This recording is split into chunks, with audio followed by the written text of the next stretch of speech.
mediante el Espíritu para el amor fraternal no fingido, amados unos a otros en entrañable de corazón puro, siendo renacidos no de simiente corruptible, sino de incorruptible, por la palabra de Dios que vive y permanece para siempre. Entonces fuimos ¿qué? Renacidos, ¿verdad? Nosotros fuimos renacidos en Cristo. Estábamos muertos en delitos y pecados. Humanamente teníamos vida, ¿verdad? La vida natural. Teníamos la vida natural. Pero la vida espiritual en nosotros estaba muerta. Pero dice que con Cristo fuimos ¿qué? Renacidos en Él. Renacidos en el Espíritu. Nuestro espíritu que estaba muerto recobró vida con el Espíritu del Señor, ¿verdad? Y ya el alma no le ordena al cuerpo que haga lo que quiera, sino que ya se recupera el origen, espíritu, alma y cuerpo.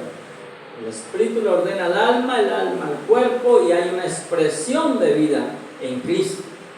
Pero sin Cristo, el alma, el cuerpo le ordenaba al alma lo que él quisiera y el alma decía, pues vamos, ¿verdad? Y el espíritu no tenía ni voz ni voto porque estaba muerto. Que allí es donde mora Cristo. Cuando le abrimos el corazón al Señor, vino el Espíritu Santo a morar en nosotros, en nuestro espíritu. Y ahí es que habita junto con Él y le da vida. Y ahí es donde somos renacidos en el Espíritu, en Él. Amén. Y por eso hay una expresión de vida en Cristo. Y usted y yo, sin saberlo, de un momento a otro empezó a hacer cosas que usted ni idea. A dejar de hacer cosas que usted ni idea. Dijo alguien por ahí, es que yo quiero primero no hacer tal y tal cosa para ir a la iglesia, para ir a la reunión, para asistir. Yo le dije, es imposible. Porque es que ni yo, es Cristo en mí. No somos nosotros. ¿Por qué? Porque es imposible, porque el hombre sin Cristo es carne simplemente. Por eso Dios le dice, por allá en la parte hablando con Noé, dice, ¿contenderá el hombre, el Dios con el hombre? Y Dios dice, no, ¿por qué? Porque el hombre es carne, ¿verdad? Y Dios no contiende con la carne. El hombre después de que es sacado del huerto, desobedece y muere, dice que se convirtió en ¿qué? En carne. Por eso usted ve muchas cosas que suceden a nuestro alrededor y usted simplemente diga, no es imposible, porque el hombre es carne. El hijo agarra, mata a la mamá mata al hijo, el padrastro mata al hijastro. Bueno, tantas cosas que usted ha visto, ¿verdad? Y usted dice, ¿por qué eso? ¿Por qué? Porque el hombre es carne. La carne no piensa, ¿verdad? Por eso se ven cosas tan horrorosas. Por ejemplo, ese señor Gabalavito, que había un tiempo, era un violador serial de niños, ¿verdad? ¿Por qué él hacía eso? Porque es carne. No hay vida en él. Hay vida natural, pero no hay una vida espiritual. Y en él se desarrolla la vida animal, ¿verdad? Por eso hace eso. Y muchas cosas más que usted ve a su alrededor, y seguiremos viendo. Estos días mirábamos que por allá matan a una niña, creo. Ya. Entre el papá y mamá, hace días pasados, papá y mamá se reunieron a matar a una niña bonita. Ahorita sale mucho por las noticias. Y uno dice, ¿por qué? Y hay gente que dice, ¿por qué Dios permite eso? Porque es que Dios no va a contender con la carne. ¿Por qué? Porque el que es carne, carne es. Pero el que está en el espíritu del espíritu es. Hay una diferencia. Cuando el hombre está en Cristo y cuando el hombre está sin Cristo. Es que todos somos hijos. Dice la gente por ahí, ¿sí o no? Y se enojan. Pero ahora nosotros decimos, estamos en el uno, en Cristo. yo en Él en mí. Ya no vivo yo, mas Cristo vive en mí. Amado, es Él en nosotros. Por eso nosotros tratamos de hacer lo correcto, porque es Él en nosotros. El Padre nos ve justos por Él, no por mí. Qué excepción, ¿sí o no? Yo quisiera hacer todo para que el Padre me vea justo, pero no es por mí, es Cristo en mí. Ni siquiera nos mira a nosotros, Él mira a Cristo, al Cristo que está en usted, que está en mí. Porque dice que Él no puede mirar otra cosa que sea al Hijo.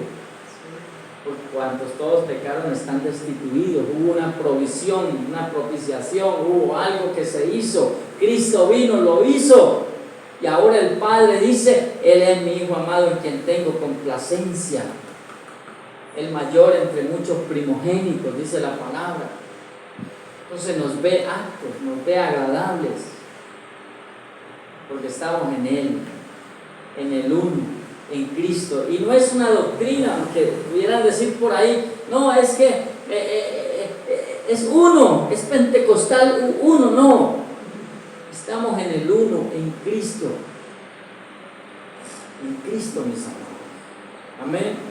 El Padre se agrada de todo lo que el Hijo hace. Mis amados, en esta mañana podemos decir que en Cristo estamos completos. Quizás tenemos necesidades, quizás pasamos por situaciones, ¿sí o no? Es normal, en el mundo tendréis aflicción, pero confiad en mí, dice el Señor, yo he vencido. No te sueltes del arado, no mires atrás, ¿verdad? Del Antiguo Testamento hay un salmo, creo que es el 70, donde el hombre dice, y por poco resbalaron mis pies, mirando a la gente del mundo, mirando al impío, cómo prosperaba, cómo hace cosas. Pero hoy usted y yo, en nosotros no resbalan nuestros pies en medio de la prueba. ¿Sabe por qué? Porque nosotros estamos en Cristo. Porque nosotros sabemos en quién hemos creído. En un Dios que está por encima de la necesidad, por encima de la falencia, por encima de todo este sistema terráqueo, que aunque parece real, no es real, porque es más real lo que no vemos, ¿verdad? Este televisor lo vemos ahí, en unos años ya hay que mandarlo a reparar o algo le pasa, ¿sí o no? Usted dice, esto es indañable, mira, ahí está el ejemplo, lo dejaron caer y ahí quedó, ¿sí o no? Y usted aparentemente cuando lo compró, usted va a durar yo no sé cuántos años, ¿sí o no? ¿Sí? Y mire ya lo que le pasó. O sea que lo real no es tan real. Lo que está en lugares celestiales en Cristo es más real que lo que usted y yo estamos viendo. Aún nosotros mismos, nuestra carne no es real. En unos años va a pasar, ¿verdad? Vamos a dormir en Cristo, pero dice que seremos levantados con un cuerpo incorruptible. Y esa es la esperanza que tenemos en Cristo, en Él. Mis amados, lo demás, pidámosle a Dios, dice, Él ya sabe de qué tenemos necesidad. Pero hagamos el ejercicio, Señor, necesito un ventilador que eche más aire, Padre. Y Él te va a dar la sabiduría para hacer esos recursos y lo vas a comprar como tú lo quieres. Pero si Dios se demora y no se lo da, o si se lo da, amén, Él sigue siendo Dios. Si no se lo da, Él seguirá siendo Dios.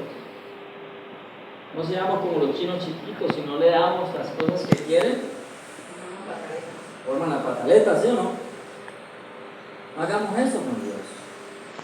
Dice el apóstol que tenemos que ser maduros, no estar tomando leche espiritual no adulterada y ahí comiendo la tetica de la mamita, no. Ir creciendo en el conocimiento de Cristo, en el conocimiento de Él. Cierre sus ojitos y démosle